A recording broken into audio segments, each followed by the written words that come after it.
को मुमकिन बनाया था। इसी तरह हमारी कोशिश होगी कि हम इंफ्रास्ट्रक्चर को मजबूत करने के लिए इनोवेटिव फाइनेंसिंग मैकेनिज़म्स पर मुंतकिल हों। चूँकि पाकिस्तान की जो इस वक्त मुआशी सूरत हाल है उसमें बहुत कम स्पेस है।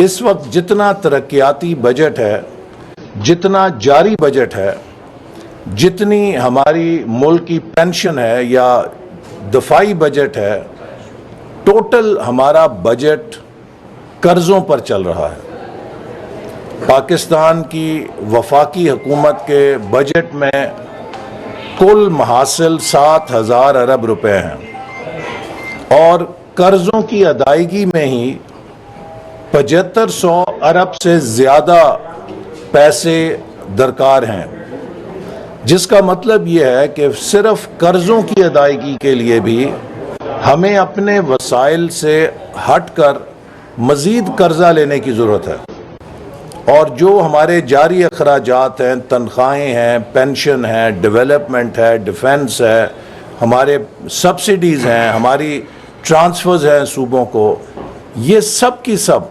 इजाफी हैं और इन सब का भी मज़ीद कर्ज़े लेकर अखराजात पूरे किए जा रहे हैं। ये चीज़ नाकाबिले बर्दाश्त है। कोई भी मईशत इन नंबर्स के साथ पायदार नहीं हो सकती। लिहाजा हमारा सबसे बड़ा चैलेंज इस वक्त यह है कि हमने वो कर्ज़ों का बोझ जो हम पर 2018 और 2022 में गुज़श्ता हुकूमत डालकर चली गई, जिसमें पाकिस्तान की तारीख़ के 80% कर्ज़े लिए गए और वो पाकिस्तान को कर्ज़ों के दलदल में फेंक कर चले गए अपनी नालायकी और नाअहली से। अब उन कर्ज़ों की अदायगी के लिए हम पाकिस्तान की पैदावारी सलाहियत में कैसे इजाफ़ा करें। पाकिस्तान का मुस्तकबिल, पाकिस्तान की ज़राअत की पैदावार में इजाफ़ा, पाकिस्तान की सनत की पैदावार में तेज़ इजाफ़ा, पाकिस्तान की सर्विस सेक्टर में तेज़ी के साथ पैदावारी सलाहियत में इजाफ़ा, पाकिस्तान की टेक्नोलॉजी और आईटी सेक्टर में सलाहियत में इजाफ़ा, और सबसे बढ़कर जो हमारे 5 E's का बुनियादी पिलर है कि पाकिस्तान को एक एक्सपोर्ट लेड ग्रोथ मईशत में कैसे ढाला जाए। मैं पहले भी ये बात कहता था और अब फिर दोहराऊंगा, हमारे मुस्तकबिल का इन्हिसार इस बात पर है कि हम 30 अरब डॉलर की एक्सपोर्ट से 100 अरब डॉलर की एक्सपोर्ट पर क्या 7-8 सालों में पहुंचेंगे या 15 सालों में पहुंचेंगे।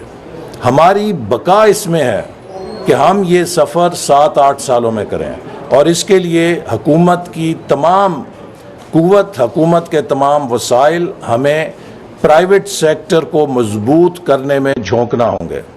और प्राइवेट सेक्टर के लिए भी ज़रूरी है कि हर पाकिस्तान का बिजनेसमैन ब्रीफ केस उठा के सैंपल उसमें डाले और दुनिया की मंडियों में पाकिस्तान के ब्रांड की साख को कायम करे और पाकिस्तान के लिए एक्सपोर्ट के ऑर्डर हासिल करे।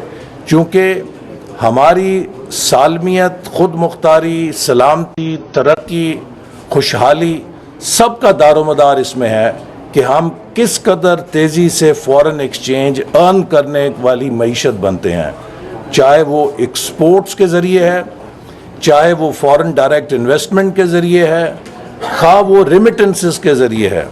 तो हम इंशाअल्लाह ताला कोशिश करेंगे कि प्लानिंग कमीशन जहाँ ये सारे मंसूबे और ये सब पाकिस्तान की तरक्की का जो फौरी तकाज़े हैं उन्हें पूरे करें।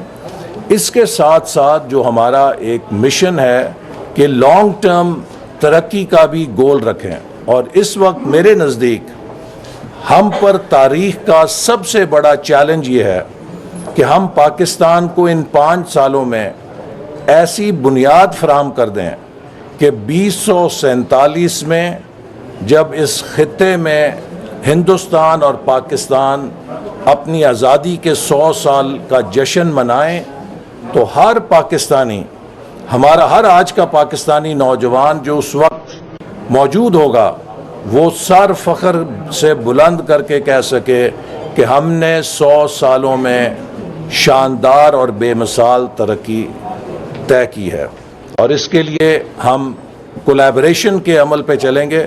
मैं समझता हूं कि अब हुकूमत की सलाहियत बहुत महदूद है। हमें अपने अहदाफ को हासिल करने में प्राइवेट सेक्टर की मदद दरकार होगी। हमें अपने अहदाफ को पूरा करने के लिए एकेडमिक्स से, जो हमारी एकेडेमिया है, उनसे मदद दरकार होगी। डेवलपमेंट सेक्टर के जो एक्सपर्ट्स हैं उनसे मदद दरकार होगी। और सबसे बढ़कर ये कि मैं ओवरसीज़ पाकिस्तानीज़ को दावत देता हूं कि हर वो पाकिस्तानी जिसके पास सलाहियत है और जो पाकिस्तान में डेवलपमेंट के अंदर कंट्रीब्यूट कर सकता है, ministry of planning and development के दरवाजे उसके लिए खुले हैं। आइए, अगर आप एडवाइजरी कैपेसिटी में अपनी खिदमात पेश करना चाहते हैं तो हमारे साथ शरीक हों।